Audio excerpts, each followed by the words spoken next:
Hi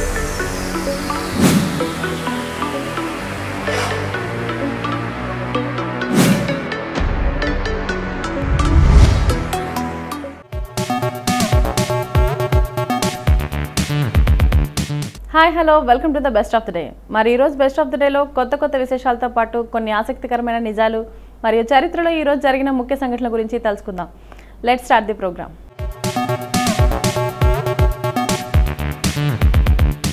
ముందుగా అంతర్జాతీయ పర్వత దినోత్సవం గురించి చెప్పుకుందాం. ప్రపంచంలోనే అత్యంత ఎత్తైన పర్వతం ఎవరెస్ట్. దీనిని అధిరోహించడం ప్రతి పర్వతారోహకుడి కల. ప్రతి సంవత్సరం వందలాది మంది సాహసికులు ఎవరెస్ట్ను అధిరోహించడానికి ప్రయత్నించినప్పటికీ అందులో విజయం సాధించే అదృష్టం కొంతమందికే దక్కుతుంది. ఈ పర్వతం హిమాలయాల్లో భాగం.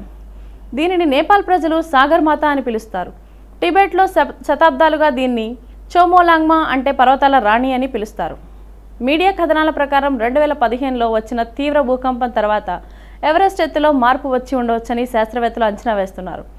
అందుకే ప్రస్తుతం ప్రపంచంలోనే అత్యంత ఎత్తైన ఈ పర్వతాన్ని మళ్లీ కొలిచే ప్రయత్నంలో ఉన్నారు నిపుణులు. ఎవరెస్ట్ను మొదటిసారిగా 1841లో సర్ జార్జ్ ఎవరెస్ట్ కనుగొన్నారు.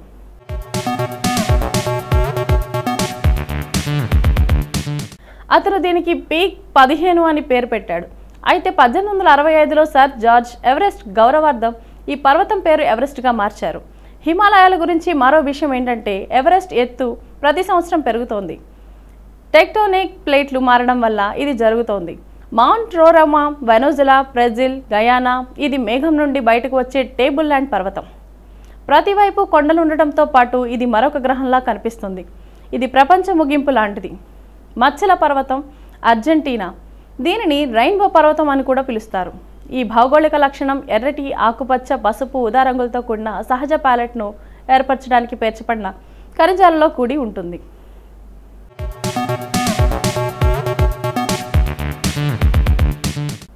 టేబుల్ మౌంటైన్ దక్షిణాఫ్రికా. ఈ పర్వతం కేప్ టౌన్ను చూస్తూ ఉంటుంది. దీనిని పనోరమా ద్వారా చూడవచ్చు. ఇది హైకింగ్లో విభిన్నమైన అనుభవాన్ని అందిస్తుంది. దీన్ని పీఠభూమి సాధారణంగా మేఘాలతో కప్పబడి ఉంటుంది. అది దాన్ని మరింత గంభీరంగా చేస్తుంది. Mount Batur Indonesia.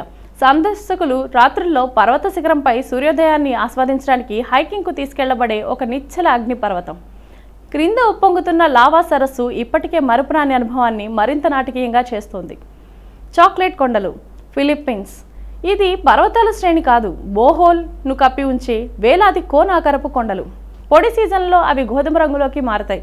ఇవి కంటికి పెద్ద చాక్లెట్ ముద్దలుగా కనిపిస్తాయి.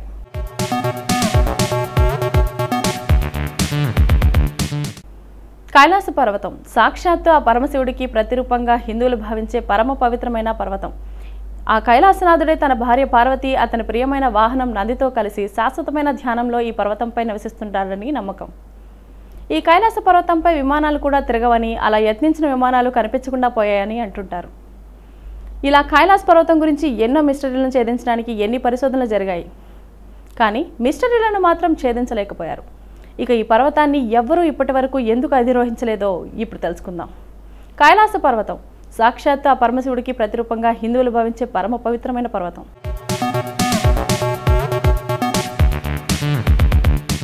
పరమశివుడు ఈ పర్వతంపై నివాసం ఉంటాడని చెబుతుంటారు.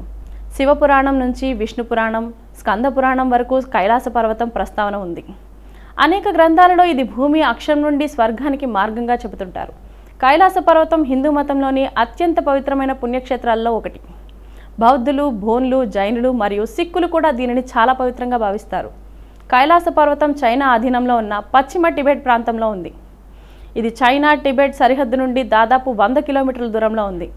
ఇది 6656 మీటర్లు అంటే 21,778 అడుగులు ఎత్తైన శిఖరం.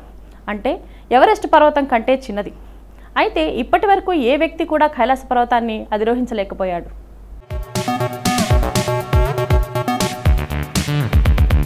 టిబెట్లోని ప్రసిద్ధ కథనాల ప్రకారం బౌద్ధ సన్యాసి మిలరేపా మాత్రమే కైలాస పర్వతం పైకి చేరుకున్నాడు.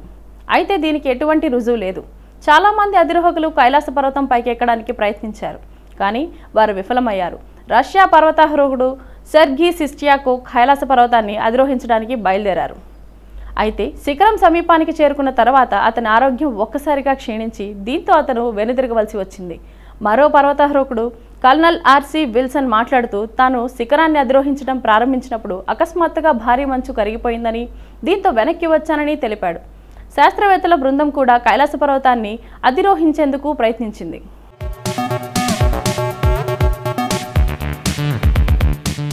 ఇప్పటి వరకు అంతర్జాతీయ పర్వత దినోత్సవం గురించి మనకు తెలియని కొన్ని విషయాలను, నిజాలు తెలుసుకున్నాం కదా. మరి ఆగస్టు 11వ తేదీన ఒక్కసారి చరిత్రలోకి వెళ్ళి చూస్తే ఎంతో మంది ప్రముఖుల జననాలు జరిగాయి. మరి ఒక్కసారి చరిత్ర పుటల్లోకి వెళ్ళి నేడు జన్మించిన ప్రముఖులు ఎవరో తెలుసుకుందాం రండి.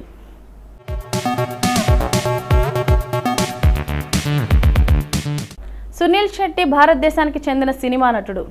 ఆయన 1992 బల్వాన్ సినిమా ద్వారా సినిమా రంగంలోకి అడుగుపెట్టి హిందీతో పాటు తెలుగు, మలయాళం, తమిళ్, మరాఠీ, కన్నడ, ఆంగ్ల, టర్కిష్ భాషల్లో దాదాపు 100కు పైగా సినిమాల్లో నటించాడు. శెట్టి 1961 ఆగస్టు 11న భారతదేశంలోని కర్ణాటకలోని మంగళూరులో ముల్కీలో తుళు మాట్లాడే బంట్ కుటుంబంలో జన్మించాడు.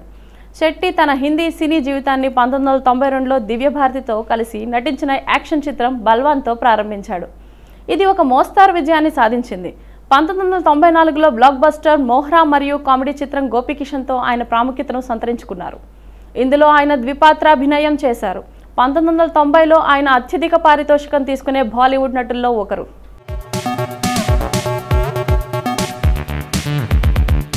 పర్వేజ్ ముషారఫ్ పాకిస్తాన్కి చెందిన రాజకీయ నాయకుడు, మాజీ సైనికాధికారి.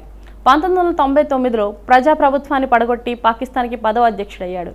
2001 నుంచి 2008 దాకా పాకిస్తాన్ అధ్యక్షుడిగా వ్యవహరించి తర్వాత అభిశంసన తీర్మానం ఎదుర్కొనబోయే ముందు రాజీనామా చేశారు. పర్వేజ్ ముషారఫ్ ఆగస్టు 11, 1943లో ఢిల్లీలో జన్మించారు. లాహోర్లోని ఫార్మన్ క్రిస్టియన్ కళాశాలలో గణిత శాస్త్రం చదివాడు. తర్వాత యునైటెడ్ కింగ్డమ్లోని రాయల్ కాలేజ్ ఆఫ్ డిఫెన్స్ స్టడీస్లో చదివారు. 1961లో పాకిస్తాన్ మిలిటరీ అకాడమీలో ప్రవేశించారు. 1964లో పాకిస్తాన్ సైన్యంలో భాగస్వామి అయ్యాడు. ఆఫ్ఘనిస్తాన్ అంతర్యుద్ధంలో క్రియాశీలక పాత్ర పోషించారు.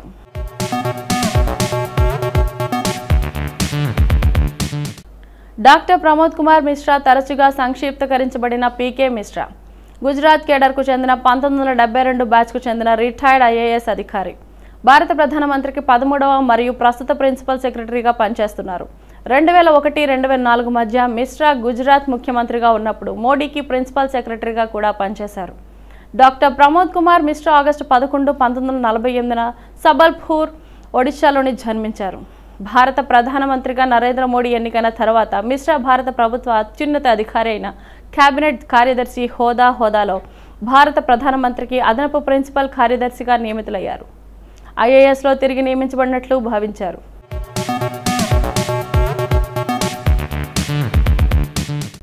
సాయి కిరణ్ అడవి ఒక భారతీయ తెలుగు సినిమా దర్శకుడు మరియు రచయిత. సాయి కిరణ్ అడవి ఆగస్టు 11, 1976న కలిదిండి, ఆంధ్రప్రదేశ్లో జన్మించారు. సాయి కిరణ్ మొదట శేఖర్ కమ్ముల దగ్గర అసిస్టెంట్ డైరెక్టర్గా పనిచేశారు. కృష్ణుడు ప్రధాన పాత్రలో నటించిన వినాయకుడు సినిమాతో దర్శకుడిగా అరంగేట్రం చేశారు. అతని తదుపరి చిత్రం విలేజ్లో వినాయకుడు. ఇది వినాయకుడికి సీక్వెల్. 2015లో సాయి కిరణ్ అడవి దిల్ రాజు నిర్మించిన రొమాంటిక్ ఎంటర్టైనర్ కేరింతకు దర్శకత్వం వహించారు. అతని తాజా చిత్రం ఆపరేషన్ గోల్డ్ ఫిష్ అక్టోబర్ 2019లో విడుదలైంది. అతను నటుడు, అడవి శేష్ బంధువు కూడా.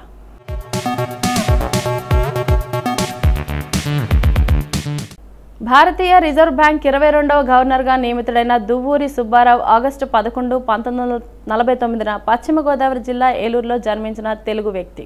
అమెరికాలోని ఓహియో విశ్వవిద్యాలయం నుంచి ఎంఎస్ పట్టా పొందిన సుబ్బారావు 1972లో సివిల్ సర్వీస్ పరీక్షల్లో టాపర్గా నిలిచారు. నెల్లూరు జాయింట్ కలెక్టర్గా, ఖమ్మం జిల్లా కలెక్టర్గా బాధ్యతలు నిర్వహించారు. ఆ తర్వాత కేంద్ర ఆర్థిక వ్యవహారాల శాఖల్లో జాయింట్ సెక్రటరీగాను, ఆంధ్ర ప్రభుత్వ ఆర్థిక కార్యదర్శిగాను పనిచేశారు. 2004 నుంచి 2008 వరకు ఆర్థిక కార్యదర్శిగా పనిచేసిన తరువాత భారతదేశపు కేంద్ర బ్యాంకు అయిన రిజర్వ్ బ్యాంకు గవర్నర్గా నియమితుడై ఆ పదవిలో 2013 సెప్టెంబర్ 4 వరకు ఉన్నారు.